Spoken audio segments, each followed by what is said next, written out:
Jamie भाई या क्योंकि मिरेकल्स हो या लोन वॉरियर, वॉशिंगटन सुंदर की बात हो या फिर वो लाइफ जैकेट पहन के आ जाएं और लाइफ बोट लेकर आ जाएं टीम इंडिया के लिए और फोर्थ इनिंग्स में टीम इंडिया को उबार कर बाहर कर दें, लेकिन क्या इस सब के बावजूद क्या हम rare home test series defeat की तरफ बढ़ रहे हैं या नहीं? क्या ये पूरी सीरीज हम हार सकते हैं? और क्योंकि एक मैच बचा हुआ, लेकिन इस मैच से ही मुझे लगता है कहीं ना कहीं ये तय हो जाएगा कि हम ये सीरीज लूज करेंगे या नहीं।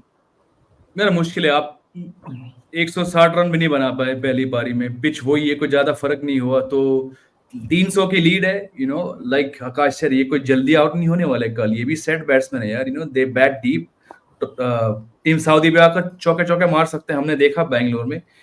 आई एम जस्ट वंडरिंग, आपको क्या जरूरत थी? अभी 6 महीने पहले हमने इतनी तारीफ करी बीसीसीआई की और पिच वालों की कि जो 5 टेस्ट मैच की श्रृंखला थी, 5 आपको स्पोर्टिंग विकेट्स मिले। अब ऐसा क्या हो गया, आप वो स्पोर्टिंग विकेट से क्यों हटे? चलिए, कानपुर में 3 दिन लगभग रद्द हुए, no, but Chennai was not an Indian track, Bangalore was not an Indian track. This is an Indian track, but you didn't need this track. तो आपने ये नी जर्क रिएक्शन, आप स्पोर्टिंग विकेट्स दे दो। ऐसे विकेट्स पर कहां जायसवाल 200 मार पाएगा यार? Sarfaraz played a blinder, right? Rishabh Pant got 99। और अनफॉर्चुनेटली आप एक दो कदम पीछे डाल दिए अपने आप को। आप उस स्थिति में आ गए जहां पे रोहित से रन नहीं बन रहे, विराट से रन नहीं बन रहे, केएल राहुल से रन नहीं बन रहे, शुभमन गिल से फिलहाल रन नहीं बन रहे। It's the players that have a bit of x factor. वही वही वही कुछ कुछ कर पाएंगे। तो क्या जरूरत थी? एक आप 40 पे ऑल आउट हो गए, अरे यार कुछ कुछ करते हैं पुणे में। दे फेलिंग टू सी कि जो मेहनत रोहित और राहुल द्रविड़ ने करी ये समझने में और लोगों को समझाने में कि हमें रैंक टर्नर्स की जरूरत नहीं है, हमें स्पोर्टिंग विकेट्स जहां पे बल्लेबाज 200 मार पाए, जहां पे जसप्रीत बुमराह ने क्या किया इस सीरीज में, एक आध विकेट को छोड़ के you reduced him because you rolled out these insane pitches. Why do you have to suddenly change pitches after one loss? 3-4 बार तो हम देख चुके हैं ये पिछले 10, 12, 15 साल में ना। तो अनफॉर्चुनेटली रोहित एंड गौतम गंभीर हैव टू बी ब्लेम्ड। और जैसे कि हम देख चुके हैं पीजीटी पिछले साल का, इस साल हैदराबाद टेस्ट, जब भी आप स्पिन बॉलिंग ट्रैक देते हो, जी हाँ आपके बॉलर्स तो विकेट लेंगे, लेकिन जब वो नहीं ले रहे हैं, और जैसे कि टॉम हार्टली ने 7 विकेट लिए एक दिन में यार, या मिचेल सैटनर जिसका बेस्ट 4 फॉर 34 था, आपने उसको ऐसे सपनों वाली पिच दी। क्यों? Why? Ijaz Patel took 10 wickets against you the last time he played. चलिए आप वो मैच जीत गए. Why are you giving pitches that put your own फालतू batsmen under more duress and bring in spinners? कोई Glenn Phillips कोई spinner है? Glenn Phillips ने कैसे विराट कोहली का एज निकाला वहां पे यार? So you, unfortunately, those days are gone where अरे हम टर्नर मंगाएंगे यार, अपने पास नहीं है, Ashwin is fading, Jadeja is fading, Kuldeep is not working for you, आप इस मैच में अभी जीवित हो सिर्फ और सिर्फ वॉशिंगटन सुंदर के 11 विकेट के कारण। And I hate to be that guy saying it again, but they always have this knee jerk reaction of let's go for turning tracks. क्यों? क्यों? आपके पास कोई खास बैट्समैन नहीं है। बेचारा Jaiswal was the find of the year, वो बंदा 80 बॉल खेल रहा है, 30 run. You reduce him to a strokeless wonder because you brought out the difficult pitches when you didn't need to. Thank you Jamie for joining and your valuable time. See you tomorrow. जल्दी फिर मिलेंगे। या sure.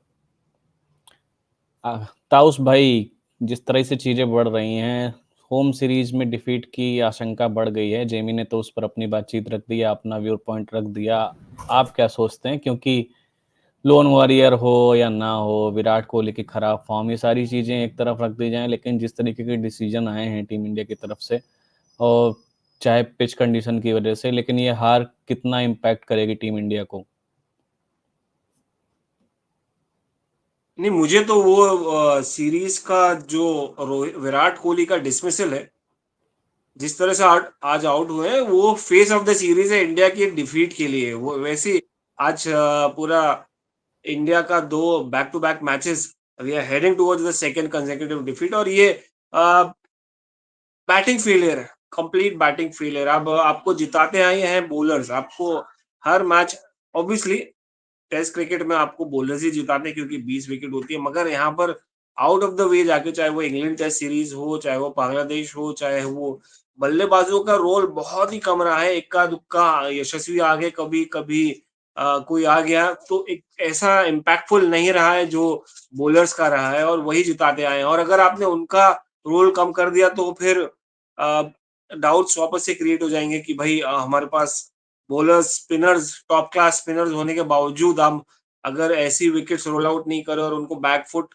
पे नहीं डाले तो फायदा ही नहीं, क्योंकि see it's I mean, we have to accept the fact है, New Zealand played well. New Zealand played our spinners well. We were clueless. एक बार जो हुआ पिछले टेस्ट मैच में बेंगलुरु में, यहाँ पर पूरा कॉन्फिडेंस कंप्लीटली चला गया था कि भाई हमारे स्पिनर्स अटैक नहीं कर पा रहे हैं, न्यूजीलैंड ज्यादा कंफर्टेबल लग रहा है, स्वीप्स ज्यादा अच्छा खेल रहा है, शॉट ज्यादा एग्जीक्यूट कर पा रहा है, मोर कन्विंसिंग लग रहा है, कॉन्फिडेंस ज्यादा आ रहा है। तो वहां से ही आपका डिफीट नजर आ गया, इसलिए आप नी जर्क रिएक्शन देखते हैं कि भाई वॉशिंगटन सुंदर को ले आए कहाँ से, उनके 150 की वजह से, और आज वो 150 की वजह से वो 11 या 14 विकेट निकाल पा रहे हैं। तो so that is I mean rare defeat, definitely one of the rarest defeats जो आप फेस करेंगे, और ये कल मुझे लगता है हो जाएगा, क्योंकि आपके पास कोई गुंजाइश नहीं है यहाँ पर ऐसे बड़े टोटल को चेज करने की। और जिस तरह का आपका टीम का कॉन्फिडेंस, टीम की बल्लेबाजी चल रही है, तो वो हिसाब से मैं कहीं नहीं देख रहा हूँ कि यार कहीं आसपास दिखेंगे यार। इट्स बीन, देखिए आपको जो इंग्लैंड सीरीज विन भी मिली थी वो थी एक miraculous win, because you did not have a Virat Kohli, KL Rahul थोड़ा चले गए थे इंजर्ड चोटिल होने के बाद, श्रेयस अय्यर नहीं थे, बाहर से 2-3 यंगस्टर आ गए थे, सरफराज या एक और ध्रुव जुरेल, वो एक मिरेकल था। बांग्लादेश के सामने एक मिरेकल, ये सडनली जब आपको असलियत सामने आई कि एक अच्छी टीम आ गई, आपके पास आपके प्लेयर्स मौजूद हो गए, आपने स्पिनिंग ट्रैक भी डाल दी, तो सडनली एक बबल जो रखा था वो बर्स्ट हो गया। तो वो बर्स्ट बबल में आप क्या करेंगे, आप आपके पास कोई चारा नहीं, आपको आप फिर आई मीन कोशिश करेंगे कि ऑल आउट जाएं अपने चौथे इनिंग में, और कोशिश करेंगे जो सैंटनर ने कहा कि भाई हम अग्रेसिव होके खेलेंगे, हवा में मारेंगे, कोशिश करेंगे ज्यादा से ज्यादा निकालने, वो इमेज बचाने की कोशिश करेंगे, and that way they will try to get Indian wickets ASAP as fast as soon as possible. तो रेयरेस्ट ऑफ रेयर डिफीट तो गुंजाइश 100% है। और या अगेन आई वुड से कि यार हम सोचे थे 2-0 होगा सीरीज या 2-1 होगा पहले मैच हारने के बाद, क्योंकि टर्निंग ट्रैक रोल आउट करेंगे और हमारे स्पिनर्स मास्टर है टर्निंग ट्रैक्स पे, राइट। तो वो मास्टरी तो कहीं दिखी नहीं हमको, और इतना भी टर्न नहीं है कि भाई 10 बॉल्स या कुछ ऐसा नजर आए। It's still a good wicket to bat on, इसलिए आपने देखा न्यूजीलैंड को ज्यादा कंफर्टेबल थे बैटिंग करने में, वाइल हम कंफर्टेबल नहीं थे, क्योंकि हमारे ऊपर प्रेशर भी था। एक तो आपकी ऊपर से पार्टनरशिप नहीं बन रही, देखिए शुरुआत वहीं से होती है, आपकी पार्टनरशिप ऊपर से अगर बनना शुरू हुई तो नीचे वालों को कॉन्फिडेंस आता है।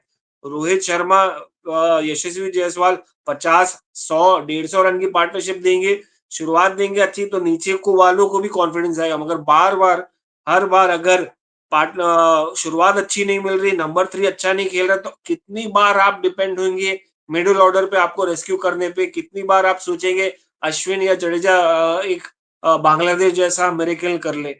तो दिस इज अनफेयर, यहाँ पर आपका कलेक्टिव फेलियर नजर आ रहा है। शुरुआत होती है टॉप ऑर्डर से, फिर होती है मिडिल ऑर्डर में, आपको जो एक्सपेक्ट करते हैं कि यार हर बार रेस्क्यू करेगा, वो हर बार नहीं करेगा।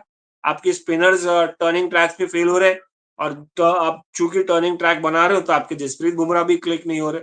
तो it's more of a collective failure rather than like एक या दो या तीन या एक डिपार्टमेंट फेल हो रहा है। तो ओवरऑल रेयर डिफीट तो क्या, definitely India, I wouldn't say players normally कंसीड, cricketers या स्पोर्ट्स पर्सन कंसीड नहीं करते, वो हार नहीं मानेंगे आखिर तक, मगर हकीकत रियलिटी अगर देखेंगे तो ये मैच हार चुके हम।